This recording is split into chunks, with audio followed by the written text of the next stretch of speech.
So we're doing these bills as not only as Muslim. These are not Muslim-centric bills, but these are bills which will benefit everyone in the state. And we're not asking really for money. So usually groups, when they go and lobby for in Springfield, they ask for money. And we're not asking for money. We're asking to pass bills which will benefit every citizen in the state of Illinois. And that's very important to know. And also, when you talk with your representative, it's very important also for them. I mean, they know that you're probably there for the first time. So you can mention that. You can say, Senator Collins, my name is Muhammad. I'm coming from, I live in your district. This is my first time advocating. So, talk to her as a human being, and she will probably help you. I'll tell you, yeah, that's good, that's great. Thank you for coming, and what are you advocating for? So that will make it easier on you. And you can, if you see the senator or the representative tired, you can tell them it looks like you had a rough day. So this is a human being you're talking to, not a machine or just asking for a bill. And just try to talk with them as a person, and that will make it easier on you and on them also. Okay. Are you going to talk about the last one, the English ICR? Yeah. Oh, okay. We gotta wrap up. You guys don't want to practice? Yeah, well, that's why I want to. Okay, all right, great. Okay. So I have a quick question.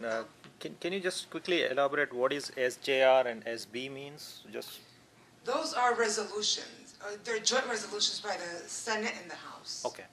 S reflects Senate and H House. So when you have a bill which starts with S, that means it's a Senate bill. And if it starts with the H, it's a House bill. And the J is joint. And we put those brother there for that. If you use them when you're talking to your representative, they should be able to know what you're referencing. Right. I saw in one bill there's SJR and SB, so I'm just trying to. Okay. Senate Bill 3706, Senate Joint Resolution 72. So the other issue we're advocating for is the immigrant integration line item, which provides funding for ethnic community-based organizations to provide services to the communities. Some of it's public benefits services, some of it's citizenship, outreach, and the big piece of it is the English that we really want to push, especially for our community and other non-English speaking communities as well. So the English piece of it is that we want to be able to provide English courses, not only at the city colleges, but also in our communities. For example, Bridgeview in this area, specifically on the Moss Foundation, we have a lot of Muslims here, and a lot of them do not speak English. If you walk down the neighborhoods, which we did when we were doing voter registration, knocking on doors, a lot of them actually did not speak English. And a lot of them don't go to English classes. It's too far for them. The hours are not right for the men. They're working all day, so they can't really come out midday or mid-morning to learn English. So what I'm saying is we want to be able to provide English classes in the mosque or one of our community-based organizations, churches, in the workplace. It was a big theme for the Latino community. They work in factories.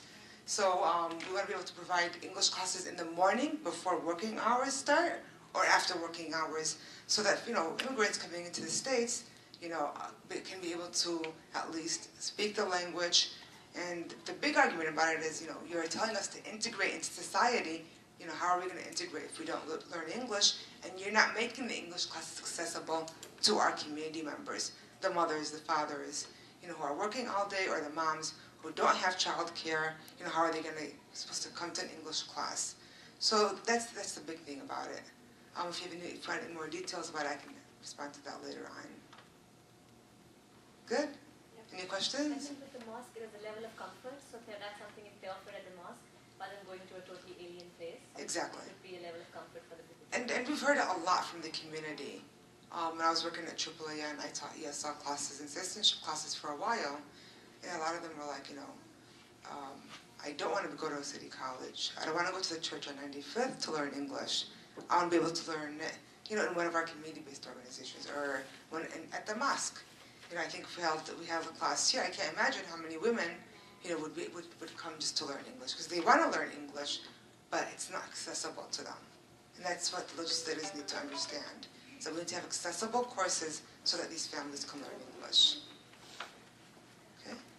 All right, thank you.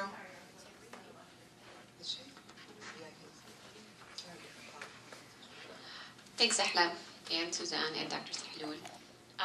What we're going to just wrap up with is having you guys get an opportunity to actually role play advocating for the legislation that we just shared with you. So what I want you to do is go ahead and someone sitting next to you, choose a partner really quick, and then agree on who's going to be the representative and who's going to be the citizen advocate, and role play that. And then 5 minutes later, switch and give the other person the opportunity to advocate for the bill for the legislation that we just shared with you. Okay, does that sound good?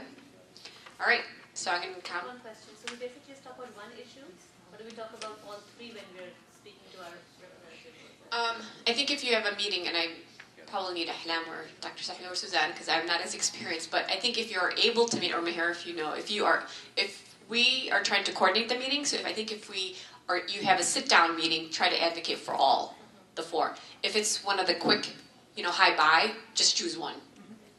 And do we have a priority of which one we're advocating more? Is it the Arabic one? The Arabic is community-centric, but we'll leave it really to the people to advocate for what they're comfortable with. We will have some attorneys who would maybe trying to advocate for the housing, based on your specialty, whatever you feel comfortable.